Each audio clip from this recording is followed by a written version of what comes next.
Hi, I'm Faye Hollins and welcome to episode 44 of the Busy Business Women podcast. Now, today I am shaking the podcast up a bit and going against my own norm and the rules that I've given myself on this podcast because I have a man, ladies, I have a man shock horror on the show today. And for those of you that are watching the video, you can see Ryan in front of you. So give us a wave, Ryan. Hello, hello.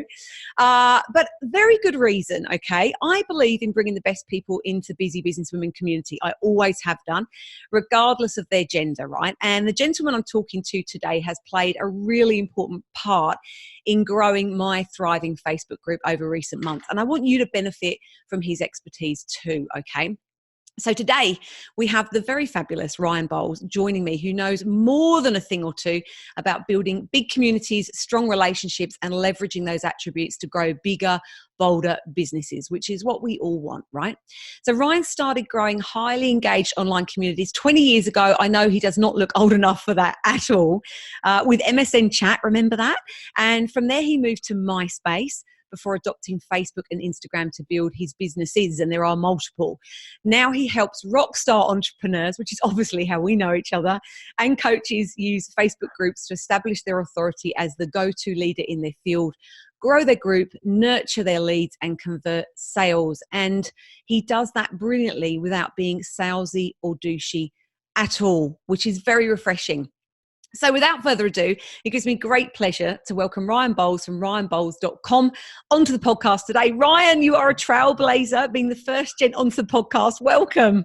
Faye, thank you. I'm so honoured to be not only the first dude, but just that you'd have me hang out on here and get to chat things through. So thanks so much. And it's a pleasure. You are a lot of fun. I think we're going to have such a good time on this podcast. And, I do really believe in bringing the best people on. And I feel like it'd be remiss of me to kind of sideswipe you for someone else because you've been so instrumental in my business over recent months.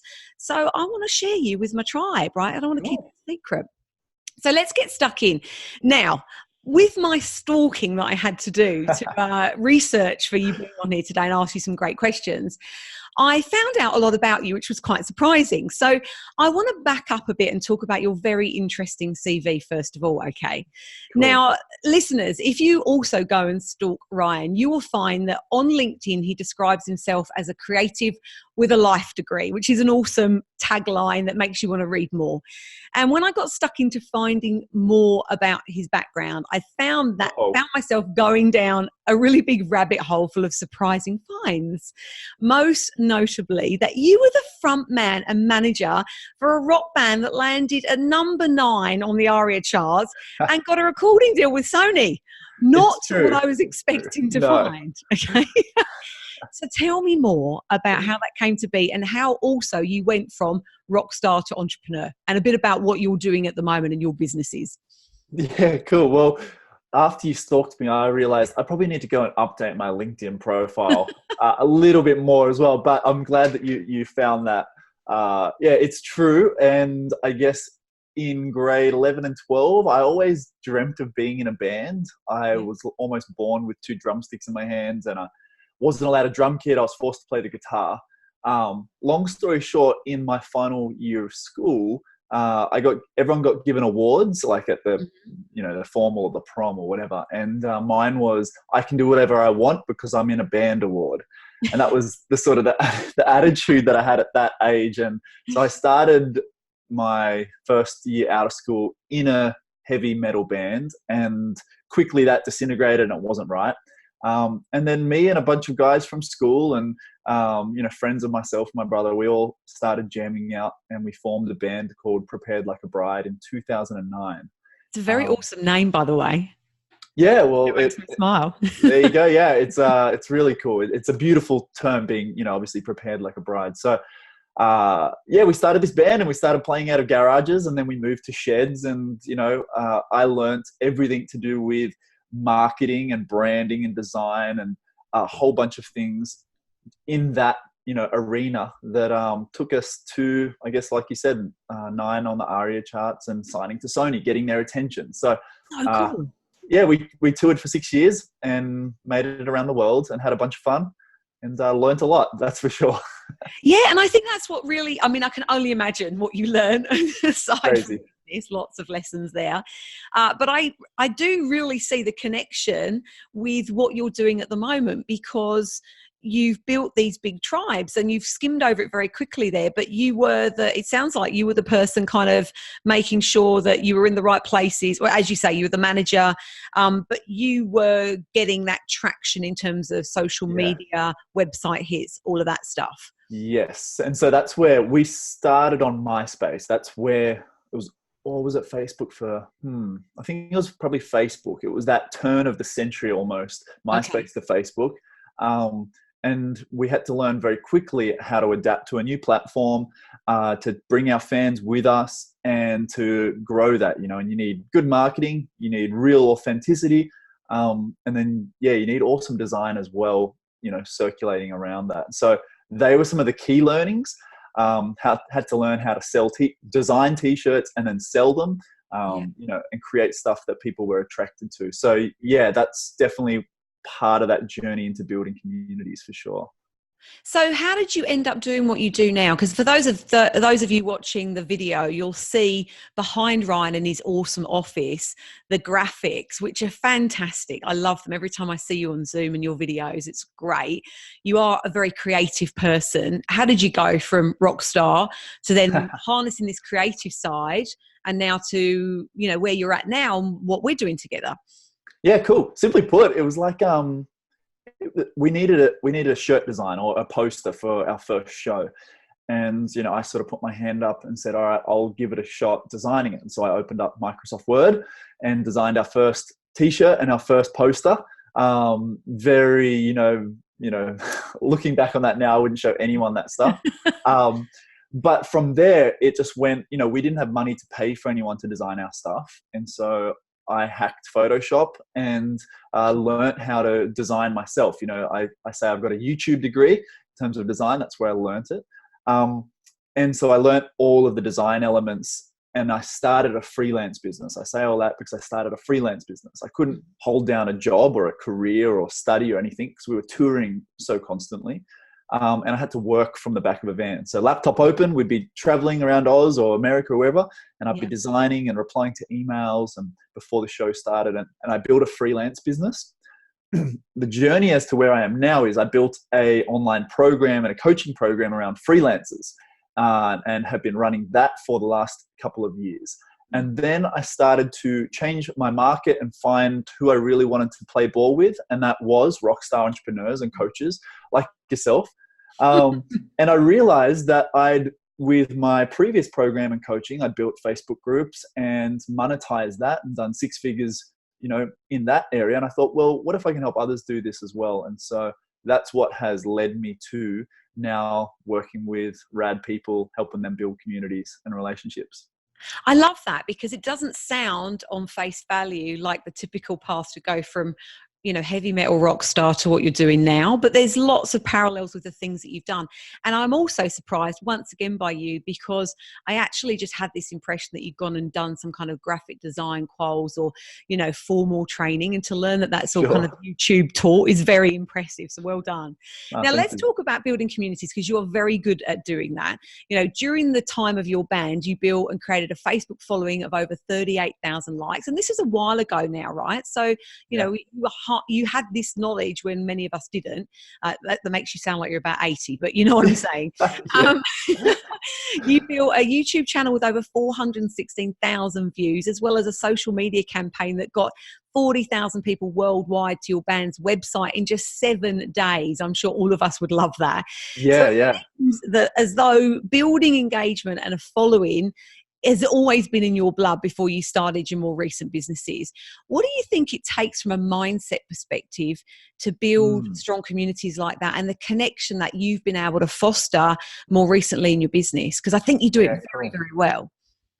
From a mindset perspective, the thing that I've probably has been the biggest epiphany to me over the last 8 months has, especially coming from a marketing landscape. My parents were in business. They ran seminars and coached and all sorts. So from a young age, I've sat and watched them speak, etc. And so I've been around it. The bookshelf behind me, I tell people all the time, is full of marketing and sales books from all the greats. There's cassettes there, like some old school stuff. And in the last 8 months, I've had this incredible experience to work with some people that don't do marketing and sales the way the rest of the world is doing it and portraying it at the moment. And I just put it down to being real and authentic. Now, people say and use those words often, but when you come into contact with someone that, they don't offer you anything, sell you anything, or do anything, or push you in the wrong way, but you want to buy everything they have. Yeah. That has been the biggest thing for me in the last 8 months. And so from a mindset point of view, it's just learning to be cool, like not cool and flashy, just cool. Like, I think business gets a bit too professional. And so that's why you and we have GIF wars all the time on Facebook, and we're just constantly making jokes. And I think people feel refreshed by that. I feel refreshed by it. So hopefully others do as well. Yeah, and that really resonates with me because, you talked about the word authentic, and I think it's a word that's used, bandied around a lot and overused, but you kind of caveated it there. It's about being real and raw and true to yourself. There's a book by Steve Sims called Blue Fishing. Have you come across that? No, I haven't. Well, it was recommended to me by our joint friend Taki Moore, and big shout out to Taki, because we'll talk about it more later, but that's how Ryan and I met. But he put a shout out to Steve Sims's book. Steve's in the US, but he's a Londoner. And in his book, he talks about being ugly, which is actually what really resonated with me. And it makes me laugh as I say that. It's not that I think I'm ugly. Don't everyone start messaging me and say that I've got issues. But, Steve talks about being ugly because he says, first of all, authentic is overused now. It's kind of become this on-trend hit word. But to him, ugly is about being true to yourself, not having to put the shine and the bells and whistles on it, just having those GIF wars and saying things as you would instead of trying to formalize them and be ultra professional. And people love that and people engage with that. And I have the same in my community as yours. I think everything that I've seen about you always feels like it's completely ugly, in inverted commas, which is why I've bought into everything that you do, because you pull that off so well and it's very natural. So kudos to you. I like that thought. But yeah, let's go for ugly. Yeah, no, I definitely appreciate that. I mean, what my mind goes to is seeing like mums out there just, putting up photos when they're just, being a mum, and they're not polished. And I don't know, my mind just went there for a second. I'm like, cool, you can be yourself. You don't have to be, the face that you always are, etc. We're going off on a tangent here, but that's where my mind went. That's a whole nother podcast right there. Right. I'm about to go off at that tangent too, but I'll stop myself. But I can agree with you. We're on completely the same page there. All right. So on that note, you did, I think this kind of is a nice segue into this. You did a wonderful Facebook Live earlier this week, which I'd mentioned in one of my Facebook Lives because it inspired me, where you talked about the fact that the next level in your business can be just one connection away, which I really agree with and love. How have you seen that play out in your business? So cool. I love this story because it relates directly to us, but I tell multiple people this story. And it comes back to our friend Taki Moore, coach of all coaches, absolute legend. And it was to backdate this story to January last year, 2018 was the first time I went to ClickFunnels, funnel hacking live in the States. Yeah. I posted in the Facebook group, and this was back when it was maybe 50,000 people or so in 2017. I posted in the group and said, who is going to ClickFunnels in 2018? Like from Australia, who's the Aussies? I just need to connect with people because I've got no one. I know nothing. I'm going there on my own. Everyone starts tagging all these Aussies. A dude by the name of Chris Benetti gets tagged. And so I reach out to everyone that's an Aussie, just wanting to make a friend that at least I can feel, not like, this loser on his own really out there. Mates. Yeah. Yeah. I reach out to Chris and everyone, but Chris and I just hit it off and start talking about stuff. He's of a similar age and, we start making friends. And then next minute we're on a Zoom call and just seeing what each other does in business and how we can maybe help each other. The next thing he says is like, dude, were you in a band? And I said, yeah, I was. He goes, was it prepared like a bride? I said, yeah. He said, I used to love your band. Like, he's in Perth, opposite side for anyone listening of Australia. Yeah. He's in Perth. And he'd heard and seen me and seen us play. Anyway, so it strengthens this bond. We go to Funnel Hacking Live and become best mates. That was January 2018. He helps me with webinars, with funnels, with so much stuff through the year.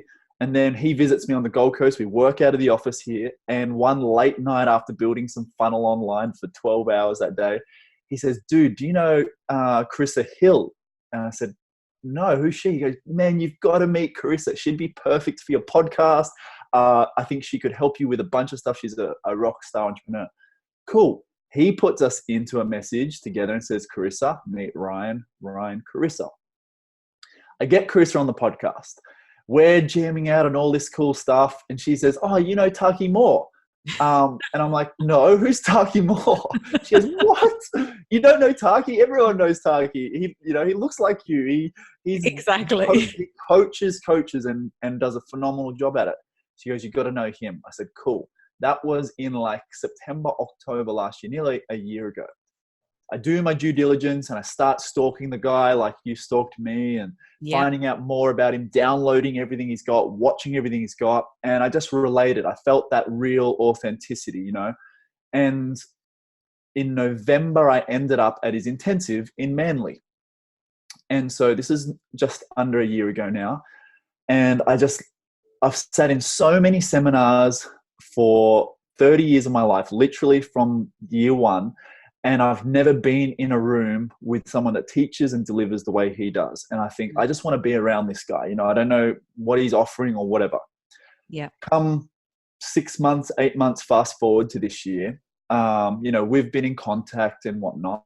He reaches out to me and says, hey, dude, I'd love your help on some Facebook group stuff.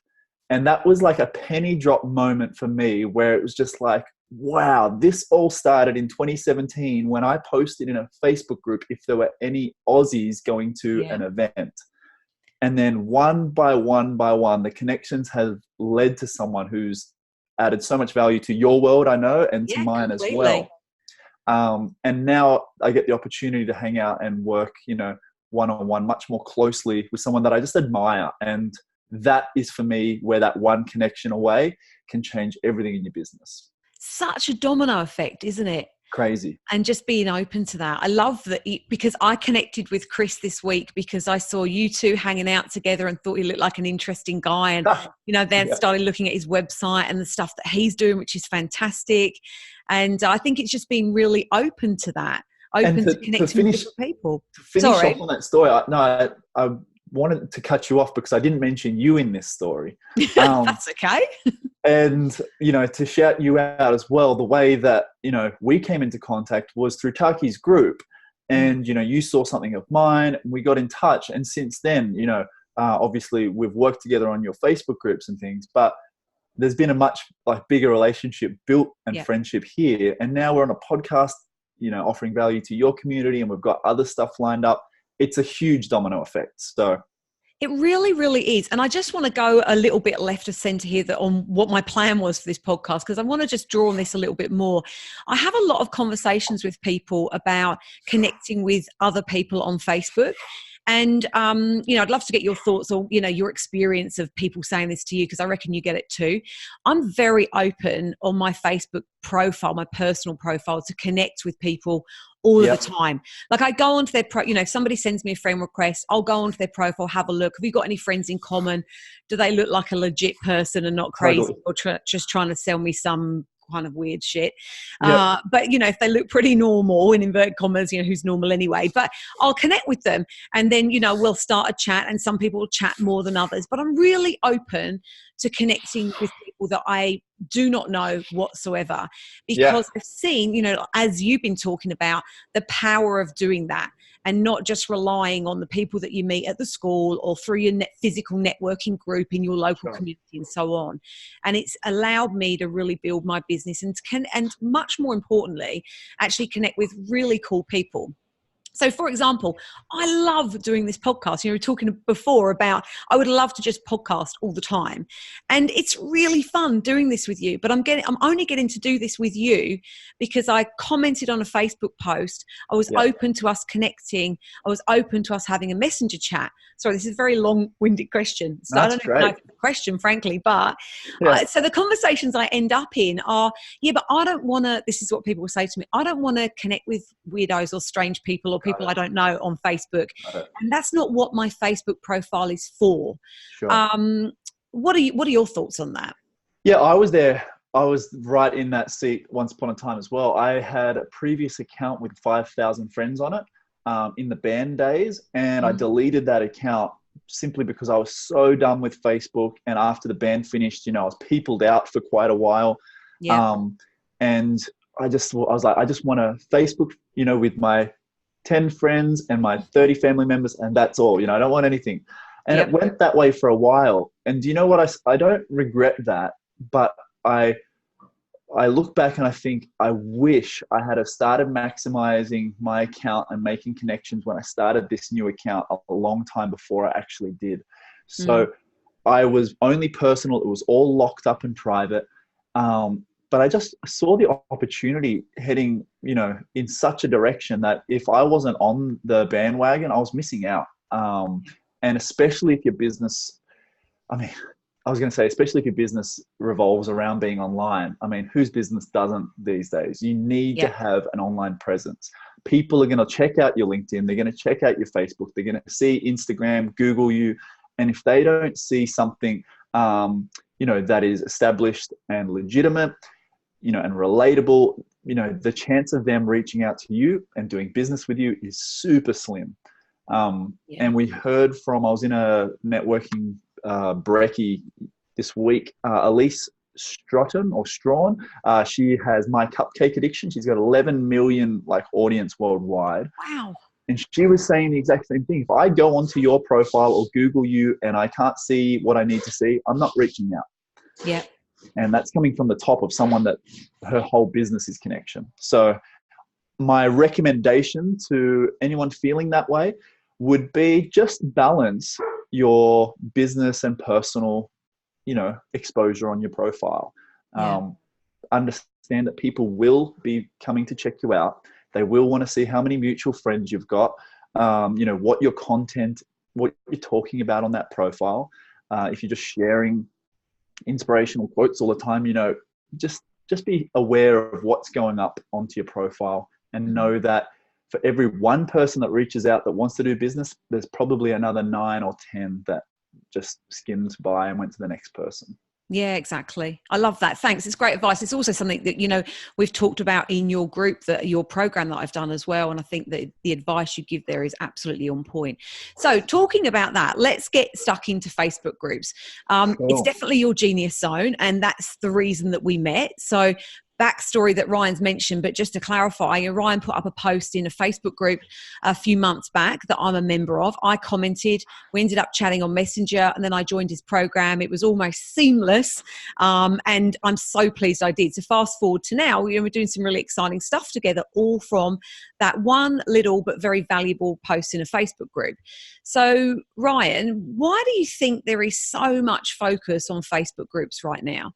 Oh, good question. To go back to the way you framed that, you said it was almost seamless in the process. So what was that point in my sales process that wasn't? Well, you know what? I'm going to bring this up because it's good, because I think it was really good the way that you managed it. And I actually wasn't intending to talk about this at all, but I just remember our conversations of, I'd loved your post in the Facebook group. We connected quickly. You've got great chat and banter, and you've got a really good way of managing Facebook Messenger chats, which I'm trying to get better at as well. And I was at a point where I'm not 100% sure if this is right for me. I need you to get me over the line. I kind of basically laid it out like that, didn't I? I need to know more. And the way that you managed that was brilliant. Sure. And I don't even know that you answered the question, but I was like, I really like him. I like the way that he's doing this whole thing, and I can really learn from this. I was like, bang, I'm in. And it was the relatable. Best money. Pardon? So it was relatable. Completely. It was Cool. the best money I spent in my business in a good couple of years, actually. So probably since I was in Taki's group, as we've mentioned Yeah, Taki wow. so much. So kudos to you. Like, you should have charged a heap more for that, but that's another conversation, right? So let's talk about focus on Facebook groups. Why do you Yeah, think there's so cool. much emphasis at the moment on them? I think it just comes down to community and interaction. Like, we're in such a social world, everyone's so aware of that. There's notifications left, right, and center, but still depression's at its highest, anxiety's at its highest. You know, so things just don't match up. Why are we so connected yet so, you know, struggling in so many of the interpersonal areas of our world? It just doesn't match up, and it's because there's not real community in those connections. So if you've got a huge Instagram following, you know, you can't have community there. Sure, you'll have comments. If you've got a huge Facebook business page, sure, you know, people might comment and watch your videos, but there's no community. And so when it comes to a group, the way I tell people or break it down when they say, what's the difference between a page and a group? You know, a page is just like a billboard. We drive past 10, 20, 30 of them a week, you know, on the freeway, on our back streets, and we look at them and go, oh, that's nice, and don't do anything with them. A group is like inviting someone into your lounge room and having a meal with them, watching a show, solving all of the world problems in an hour, and, you know, really diving into the deep things. And so, you know, I can't speak for Facebook, but they're putting emphasis there from my point of view, because that's where people are having real community. They're getting value, they feel heard, and they've got people that can support them. Whether that's the member community or whether that's the admin side, the leader of the group. And so I feel hopefully that they're doing something for humanity in pushing towards groups in a, you know, it's not just a money thing or a platform thing, that they're actually trying to help people not just have notifications, but have engagements with real people. Yeah, I think that's some great points there. First of all, I love the analogy of the billboard versus the lounge room. Like, how spot on is that? People just skim past the page. But yeah, you know, when you find a group that you want to hang out in, you want to go back there and you get to know the members and you want to have more conversations. I love that. That's where I really want my group to be, and is definitely getting to that point with your help. Also, I think with Facebook, and I can't remember where I've seen references to this, probably all over the media, but, you know, with the, you know, the challenges that we have from a mental health point of view, they need to be seen to help to be doing something about that, because many, I'm generalizing here, but, you know, there are a lot of mental health issues that social media contribute to.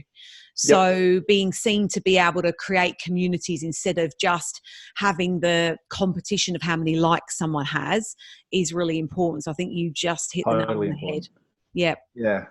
It's massive. So be interesting. They're pushing them a long way, and I think the space is really going to develop and change fast in the next, you know, 6 months.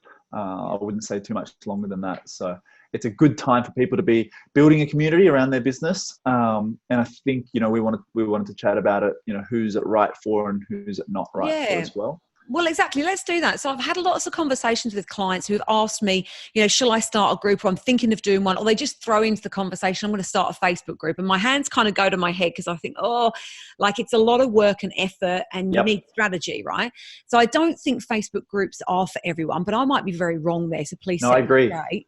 What's your advice to people that are trying to decide whether to start a group or not? I'll use a friend as an example. He's got a great painting, and you know, he can do anything on your home, sort of renovation wise, but painting is the sort of the core. And he's come to me multiple times. I want to start a Facebook group. I want to do what you're doing. And I said, cool, you know, who's going to join in the Facebook group? You know, what are they going to get out of it? He said, I want to help, you know, painters build their businesses, etc. And I thought, okay, this is an interesting one. And it can be super niche like that, like helping a painter establish their business. And I ummed and ahed as to whether or not, you know, my stuff could really help him, because I said, you need to find out the exact type of person that would join that group for a specific purpose. So for those joining in on the podcast, you know, if you're thinking about starting a group, you need to know, you know, if we often just have our own hat on and we think about, oh, well, people will join this, you know, it's valuable. And yes, that might be true, but do they want that specific community or help or value that you're delivering for the group?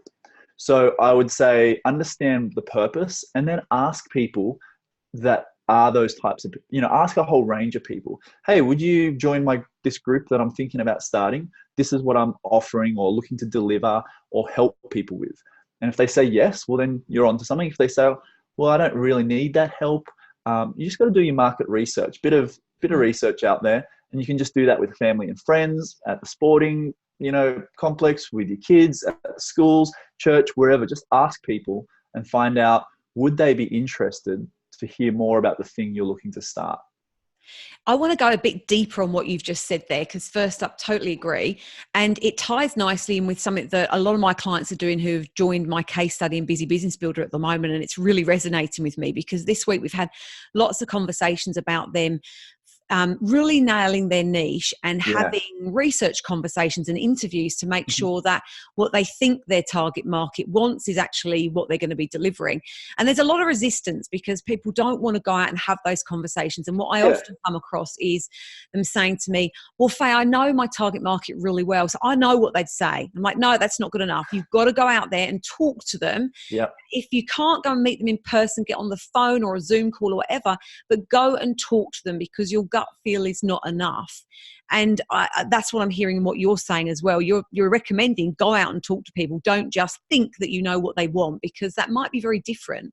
Yeah, very different. And if we want to, the introverts that are, naturally inclined to go, I don't want to talk to people, let's go a step prior to that and doing some Facebook group research. So go into the groups that have the audience that you think, you're looking at helping, or the groups that are just massive and business related or whatever your market is.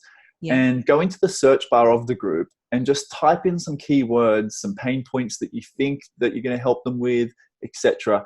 So let's use an example. What one of the ladies that you help, what's a market they're in? Well, there's a couple that they've been talking. One's an interior designer. Cool. So without even looking, I know that there's going to be just communities everywhere about design, interior design, renovations, like anything in that spectrum. Find a group, multiple groups, go into them, and let's go to the search bar and type in interior design, and it will bring up all of the posts that anyone's ever used those words or commented, and you can easily start to find the questions people are asking, competitors in the market and what they're providing within those groups, the pain points that people have had or challenges. You'll find other websites and funnels, all sorts of stuff out there. But that can be a stepping stone to then going, all right, am I hot or not, in what I'm looking at here? If you're on the warmer side or hot side, then start to take it out to people one-on-one when you're out and say, hey, look, I'm looking into this thing. Does this resonate with you? Would you, find a need for this or find it valuable? And then you can build from that. But that's a great place to start, is within groups, and everyone can do that within like 5 minutes. That is a super top tip, because you teach that in your program, and I'd only ever used that functionality to search for people's names. Totally. And had never thought about putting in like productivity or time management, for example, in my world. And I did that exercise when you taught it in your program, and wow, what a wealth of information that came up. And also a bucket load of posts that I just went and commented on and got people signing up to my lead magnets, joining my groups. Really, really valuable. So for those of you listening to this or watching the video, go and do that, because I promise you'll get huge value out of it. And let Faye know in the Facebook group how you go with that as well. Provide us some feedback, and then maybe we can help some more. Definitely. Sounds good. All right. So let's talk about mistakes, because I'm sure there are lots. What are the big boozy mistakes that you see Facebook group owners make most often? I think you're going to say, what were my mistakes? I'm like, oh, there's a ton. Well, feel free to share those too.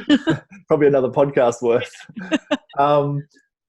Group owner mistakes. There are a lot out there. I talk about the 7 deadly sins of a Facebook group owner. Things that are holding your group back in terms of growth, in terms of gaining leads, in terms of engagement, any of those areas, there's lots of different things. One of the biggest is, as people come into your group, the first 3 questions that you get the opportunity to ask, people often, stuff this up by asking like really big, daunting questions from the beginning. The first question might be, what's the biggest challenge in your business right now stopping you from going to $1 million? And it's like, oh, I don't want to answer that. That's like really hurtful. And like, I don't want to think about that. I just want help. Yeah. So my tip, that's a problem, would be just to bring people into your community in a nurturing way, instead of, creating a roadblock from the front door. Another big one, and this is one that I'm really passionate about, is like not hardcore selling within your groups. People are there, it's peers first, not prospects. So like, just, enjoy and get to know your people in your group, without having a big buy now button every day that goes into your group. People are so aware of what's going on. They know that you've got a business. They know that, they're a potential prospect, that you could help them. They're looking to build that trust, that like, trust factor up within your group. So don't go creating a pitch fest within your group. Hey, I was guilty of that, multiple years ago, in my earlier Facebook groups, and it's a hard lesson to learn. So that's what, we've been working on together, to get people to raise their hand and say, yeah, I'd like to have a chat, but not necessarily forcing them down your funnel. Just quickly on that, do you find that people go the other extreme as well, and they're running Facebook groups and there is literally no offer whatsoever? It's too much give and not enough ask. And that's a balance that you need to learn, in terms of the value that you're providing. There should be value, but there should also be ask as well. Who here needs help? Because that's your job. If you've got a business that services people and helps them, it's your job and your obligation to provide that to people that need it. So it's just finding the balance between that, value versus asking. And you're very good at teaching that balance, because as you're talking about that, I'm remembering the masterclass that I did in your program on building a schedule for your Facebook group of posts to put up, so that you get that balance right and you're adding value, but you're also making sure that there is an offer there and people know what you do and how to work with you. But I think for me, actually, I was over delivering on value and there wasn't a lot of offers there. And I'm still trying to get that balance right. It is a work in progress, but I think it's mindful for our listeners to think about where they're at on that scale. Totally. And then one we were talking about in my group today was, touch points with new members. When someone comes into your world, if they don't have a touch point within the first 24 hours, the likelihood of them engaging within that community drops by a massive, massive percentage. And then if they don't get another touch point, or their first touch point, within 7 days in your community without, a welcome or a hi or something, that just is almost like 1% of them ever, taking part in anything moving forward. And I call those people the shadow dwellers. They come in, everyone's group's got them, and they hide in the dark, and they just put their hand out and they take when there's an opportunity, but they're not engaging, commenting, responding, helping out along the way. So you need to have, 2 or 3 touch points that help someone feel valued, help them feel heard and connected in the first, hopefully 24 hours to 7 days. Those timelines are awesome. Like, I love me some KPIs. So in my head, that's going great. Like, it's really clear what you need to be doing when people are coming in and making sure that you're hitting those. Otherwise, what's the point? You might have gone to a lot of effort to get them in, and then, they're going to be those shadow dwellers that literally never see anything you post up anyway. So what was the point in all that hard work? 100%. Yeah. So just for people listening, think about the touch points that you welcome people into your group and how you start, their first interaction. Good. Now, this ties in nicely with, I love to talk about time. I'm all about productivity, right? I rant on about it a lot. I reckon that a lot of people waste a lot of time in Facebook groups, both as visitors into groups, but also as group owners. What are your top kind of 3 tips to help group owners make sure they're actually spending their time wisely to grow and leverage their groups, instead of just hemorrhaging time and wasting it left, right, and center? It's a big one. I mean, we can all hang out because they're fun sometimes, but then also because we're just fluffing around in there.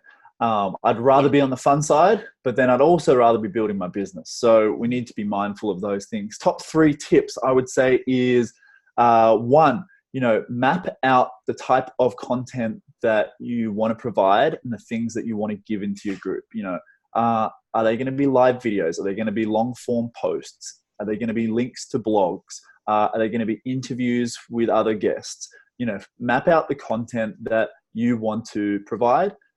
Secondly would be to break it down. Do those things happen daily? Do they happen weekly, bi-weekly, monthly? Are there annual events? So break down the content that you've just mapped out. And then thirdly, schedule it. Get 30 days mapped out and just jot down for the next month ahead what you're going to do when, and just know why you're going to do that. Once you've got that process down, you can repeat that month in, month out. Yes, I love it. Rockstar productivity right there. And one of the important things you said at the start was about it's very easy to fluff around whatever in Facebook groups and kid yourself that you're being productive because you feel busy. But ultimately, at the end of the day or the week, you look back at what have I done, what have I achieved, and it can be virtually nothing. So I think that your plan is spot on, because if you're not strategic about it and you don't have a plan, then you run the very high risk of being very unproductive in them, because they're fun and they're distracting. Yeah, and Facebook's built a miniature casino that keeps us, ticking along and putting in, $1, $2, and it just doesn't stop. So you've got to be very mindful of it. That's a very wise way of saying that. Miniature casino. I love it. Well, no, it's actually the biggest casino if we're talking about. Yeah, ching, ching, ching all the time. Now, I reckon that our listeners are listening to this and thinking that they want more from you. The really good news for your listeners is Ryan has already said, yes, I'll give it to you for free. Yeah, you said yes. You don't even know what you said yes to yet, but you've said yes. So Ryan has very generously agreed to run a free masterclass for members of my Busy Businesswomen Facebook group, which hopefully you are already a member of. It's called Facebook Groups Are the New Black, How to Grow Your Business with Your Group. So we are going to be digging in and deep diving into way more than we've had time for on the podcast today. As hopefully you've realised already, Ryan is very un-salesy, very un-douchey. So I know that this is going to be a session jammed with value and one that will pack a punch. So if you've been thinking about setting up a group or would like to use your group much more effectively, I want you to come and join us on this live. All you need to do is head over to the show notes and there will be a link in there to register for the live masterclass. You do need to register, but it is completely free. So just go to busybusinesswomen.biz/podcast 44 and all the details will be there for you, and you'll get to see Ryan and I hang out again and me asking lots of questions and just me take lots of notes, because I learn something new from you, Ryan, every single time I talk to you, even if it is about rockstar bands and your beautiful office. Thanks so much. But thank you so much for doing that, because my tribe will be very grateful when they sit in that and realize it. And when I set up the events yesterday, there's some great buzz about having you in our community. So thanks for doing that. Looking forward to it. Yeah, it's going to be fun. So let's talk a bit more about productivity before I let you go. You seem such a calm and collected and chilled person.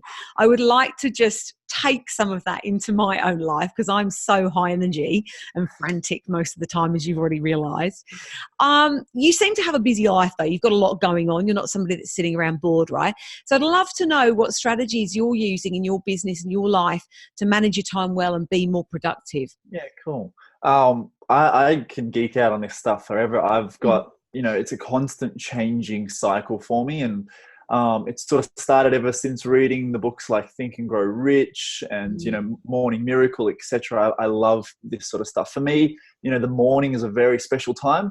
I would say I'm fortunate not to have kids. One day I will, but, I don't have kids. So for those listening, you probably do have kids and it changes the dynamic.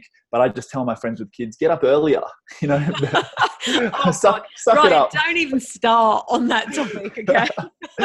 No, but, I really do treasure my morning, and I like to spend the first hour and a half, notification free, phone free, just on me. And it's the only time I know during a day that I'm going to get before people are wanting stuff from me. The emails and the messages are pinging, notifications are happening, sales calls, etc. All of that stuff. So for me, it's very basic in the morning, and I've changed this I've done the bulletproof coffees. I've done all of the, tried meditation, stretching.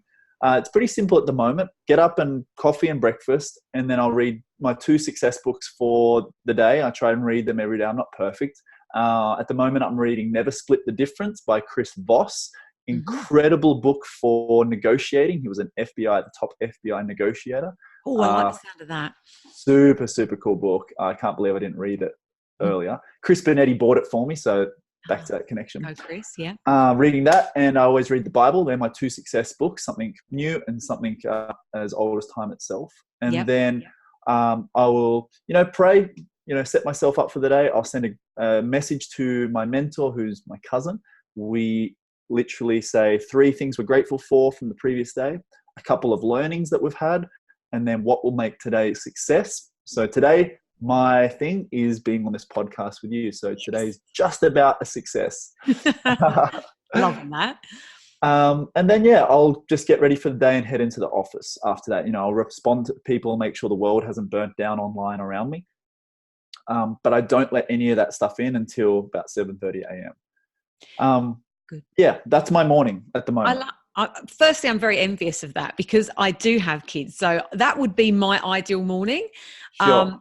I can't execute it in that way. And that's not limiting beliefs, right? I literally can't do that. But so we can talk about the end of the day potentially then. Yeah, well, but I'm just thinking my flip on that is I go through phases of getting up at 5. So my daughter actually wakes up at that point, but she's not allowed to come out of her room till 6. She has what's called a clock. There'll be lots of parents listening to this going, yeah, I know what that thing is. So I go through phases of getting up at 5 because I love that hour, or even if it's half an hour of that focus time and attention of getting the really important stuff done. But for those of us that are either in a phase where we can't do it, or maybe we're not morning people, I think the other way to do that, because it is really valuable time in your business, is as soon as you sit down at your desk and you get into the office, and whether you just drop the kids off or whatever your point is where you start, make that first hour distraction free. It's not going to feel quite like the 5 or 6 a.m. when, there's no noise around and there's nothing. But if you don't turn anything on, if you keep all the notifications off, if you put the blinkers on and focus on the mission critical tasks that are most important in your business, you can still get that sense of great productivity before your day's even begun. Totally. Yeah. Just drawing on the parallels there and trying to implement them into kind of parenthood or other more challenging lives. And for everyone out there that says they're not a morning person, I'm with you. I'm actually not a morning person. I just love the results I get from being that person. So it's one of those things, hard things are the hard things, right? And so it's only a 6 a.m. wake up, but I just love the results that come from that time for me. On the flip side, you said it's physically pretty hard to do that. I would just say do a similar thing at night. Once the kids have gone down, you can spend that time for yourself. It will, help sleep, but it'll be a little bit different because you're not starting your day, with the things ahead. You're actually finishing your day into your sleep. So, phone down, 30 minutes to at least an hour of no screens. I try and implement that as well. Yeah, completely agree with you. I did that last night, actually. I sat for an hour with a glass of wine. It doesn't always have to be wine, but it was a glass of wine, did an hour of study of another course that I'm doing. And then when laid in bed on my Shakti mat, I've talked about my Shakti mat a lot to people. So those of you that know what it is, you can visualize me laying on my Shakti. Is this it? Have you got one? Is it one of these? Yes. I just bought one. Really? Now you've just, for those that aren't watching the video, but listening to the podcast, Ryan has just dragged out from under his desk a Shakti mat, which so anyone that doesn't know what a Shakti mat is, it's like this little mat that you can lay on that's got loads and loads of really sharp prickles. I'm so annoyed. I wasn't standing on it for the whole podcast. I was just about to ask you, have you just been standing on that the whole time? No, I haven't, but I'm really mad that I wasn't now. Oh, so listeners, it's like acupuncture. It's amazing. And I lay on it every single night because I have a really bad back. But I've been trying to get into standing on it. And I think it's one of those things you've got to work up to standing on it for the length of a podcast. I could do about 5 minutes right now. That's so funny that you've got one and you've got it right there. So yes, I lay on my Shakti mat and then I read some of the course books that are the course that I'm doing. And it's just a nice end to the day. Like I can't do that at the start of the day. I'm too interrupted by children, but I just love that. It's where I get my energy and focus from. So thank you for sharing that. No worries. All right. Now I reckon, although you definitely advise to not just keep sharing motivational quotes, and I completely understand the strategy behind that. I also reckon, being the wise one that you are, that there's some quotes or mantras that you've got in your life that have kind of inspired you over the years. I'd love to know what some of them are, or at least one of them, your top one. Yeah, the one that I love and I just keep in the forefront is, many people will know this, is that from Zig Ziglar, one of my Mhm. favorites, absolute favorites. And he says, you can have everything you want in life if you just help enough others get what they want in life. That's Yes. my number one.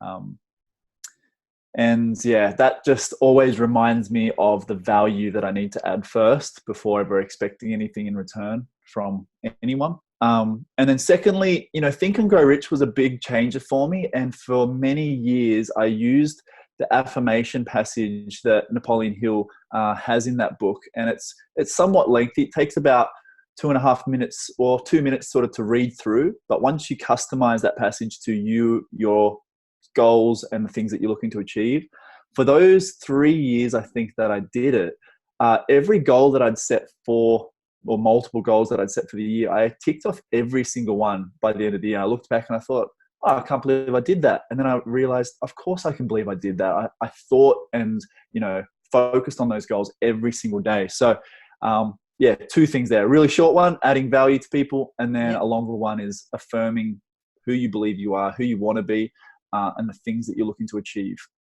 You live and breathe giving value. I didn't know that that was going to be one of your favorite quotes, but I think anyone that's followed you or worked with you would totally agree. I think that you live and breathe that. And the last one that you said. So just tell us. So did Yeah.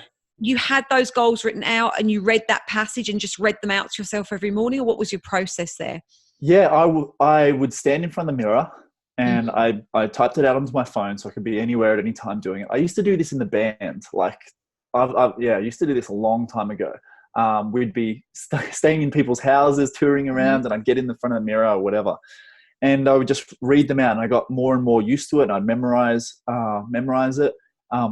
But yeah, you would go through and affirm, everything that you are called to be. And then at the end of it, you would state, I'm going to be doing this. I'm going to have this car by the end of the year. I'm going to help this many people by the end of the year, or by the date that you set. And so, Yeah. yeah, I did that year in, year out for probably more than 3 years. Wow. But really powerful stuff. You can't finish that. If you start that at a 1 or a 2, you can't not finish it without remembering the things that you're looking to achieve and people you want to help. Such a good reminder, because when you're talking about that, one, I'm going, I've read that book, I know what you're talking about. Secondly, I'm going, why aren't I doing it? And also, thirdly, I'm like, well, imagine how much stuff we all consume, right? We consume lots of stuff. You sound Big like you're time. probably an avid reader. We've both got a thirst for learning. I know lots of our listeners have. It's just making me think about some of these really great golden nuggets that I've learned over time. Totally. And then life's busyness has just taken over and I'm not doing them. So thanks heaps for sharing that, because I'm going to My go and pleasure. grab that book off that bookshelf Yeah. as soon as we're done I and think find it's that called the passage. confidence affirmations, I think. Okay. It sounds fabulous. And it is, I remember it. I just had forgotten to do it, which Yeah, is a bit totally. crap, right? Okay. Now, I could talk all day. You are just so fun to hang out with. I think we're very lucky that Likewise. you and I have got a lot more coming up, which is very exciting. So, to wrap things up, first of all, listeners, and those of you watching the video, if you'd like to get in contact with Ryan and learn heaps more from him, his details are very conveniently in one lovely place for you in the show notes. So you can just go to busybusinesswomen.biz/podcast 44, and everything that I'm just about to tell you is going to be in that place. So /podcast 44. Okay. But if you want to just dig in straight away and go and find Ryan and stalk him like I did, and I'd recommend you do, you can first of all head to his website, which is ryanbowles.com. Now, you mentioned when we were talking before about your awesome freebie, and I don't say that lightly, it really is. I've actually just got it on my desk here. So for those people that are watching video, I have it here and I love it. It's called The 7 Deadly Sins of a Group Owner. You go through some really awesome stuff in that. So I'm just going to share some of the points and you might want to Cool. elaborate. But the sins that you're going to learn about are the number one unforgivable sin within your group, which you need to find out about. I know what it is. What will hold you back from growing a strong group fast? Why most groups fail within 3 months of birth. Please don't be that person. It's such a waste of time. And then you go through a whole load of other sins. Well, 4, in fact, because it's the 7 deadly sins, right? Yeah, that's right. Sins to avoid like the plague if you plan to grow a powerful Facebook group. Anything else you want to add to that? Because it's a cracking freebie. Genuinely is. It's not one of those things that should be gathering dust on anyone's desk. Cool. and it doesn't have to. You can get it online. So Yeah, exactly. Say the please. I would just probably expand upon a thought that probably holds people back, and that is, you need to have a massive group to make massive dollars, and it takes years to make a massive group, so I'm not going to make massive dollars if that's the way you're looking at groups.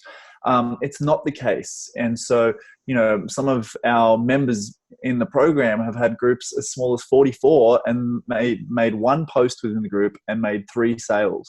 So I just want to, that's a bit a mindset thing. Don't let it hold you back with people with 200,000 person groups. It's small, powerful, and when they're the right people in your group, you're going to do wonderful things. I want to add to that because I saw somebody post in your group yesterday. Yeah, it was good fun. I haven't caught up with the full thread. I did think, far out why you're in this group. But the point was, somebody has mentioned, well, Ryan, you don't have this huge group, so you're teaching this stuff, but your group's not massive.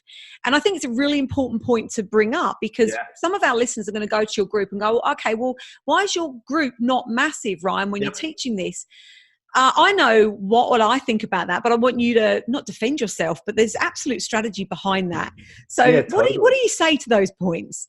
Yeah, I really enjoyed said person's comment. And robust discussion. Yeah, it was great. And, there was no way in the world I was going to delete that comment and hide from it. Like, it's totally valid, but he was poking a stick, which was good fun. So, when I think about it, and to answer you here, it's like, I think about, any sort of a sport, right? Think about like the baseball coach who coaches the hitter to hit home runs, but he himself couldn't hit a home run to save his life. But you can see the technique, you're watching from afar, and you can see what's going wrong, or the positioning, or the head, see where his eyes are watching to make sure he hits that ball and score that home run. And so you don't need, sure, this group is about to crack 500 members, declined so many people because I just want the right people in there to hang out with my community. But, there's plenty of coaches out there that help people do way more business than they're currently doing in their business. And I think that's the beauty of the world we live in, but also it doesn't have to define the people that you work with. Do you know what? I think you're doing a disservice for yourself with that answer, right? I completely agree with you, but I'm just going to come to your defense even more here, because I think what you're teaching is that you don't need groups of thousands and thousands of people to be able to use a Facebook group to leverage in your business and to grow your business. What you actually want is quality over quantity. So I've fallen foul of this, and I've got, significantly more people in my group, but a lot of disengaged people, a lot of people that I maybe haven't welcomed in those first 24 hours, or are just those lurkers that are never going to engage with me. So I think it would be better to have 500 people that are engaged and regularly looking out for your posts than the bigger group. And I also saw somebody talk about, there were some percentages thrown out there. I can't remember what they were for, but I remember about the engagement percentage. He'd gone and done some maths on the engagement, and I really, engagement was significantly higher. Yeah, he said it was 7% of the group, which I just thought it was fascinating to find that someone could, work out the percentage of a group based on that. So I just posted up the group insights.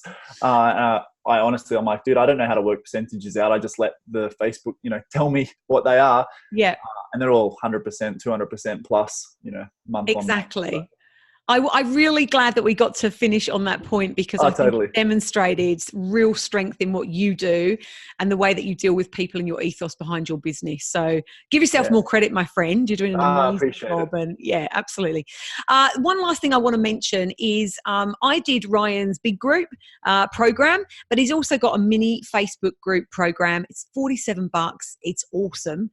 So you can go and check that out. The link will be in the podcast show notes too, but you can otherwise go to ryanbowles.com/mini, and it's all there for $47. You really are not going to ever regret that decision. So you should go check it out. Now we're going to wrap things up now. We've got lots more juice coming, obviously, with your free masterclass coming up soon, and the Shine Masterclass that you're running for my tribe, which we're going to be digging deep into many more of these techniques that you shared with me. Before I let you go on this fabulous Friday, is there anything else that you want to share with us, or anything you want to leave with us before we wrap up? So much. No, it's just been a real pleasure hanging out. thanks so much for having me on. And yeah, can't wait to meet more people in your community on the masterclass and inside your group, and hang out on Facebook. Fabulous. Thank you so much for giving up your time, your energy, your expertise. You're very generous with all of those things, and we really appreciate you being here. So thank you. Listeners, if you have enjoyed this episode, which I'm sure you have, I would love you to go and leave us a review on iTunes, please, and let us know what you learned from Ryan and what you love about these podcasts. We would really appreciate it. And if you'd like to hang out some more, I'd love to see you over on Facebook and Instagram. I'm at Busy Business Women, and you can find lots of biz building goodness over on my website at busybusinesswomen.biz. So thank you so much for tuning in today. I love doing these podcasts. I love hanging out with you. So I really appreciate the time you put into listening. I'll be back again very, very soon to help you build a business that booms. But until then, I'm Faye Hollands, and you've been listening to Ryan Bowles from ryanbowles.com on the Busy Business Women podcast.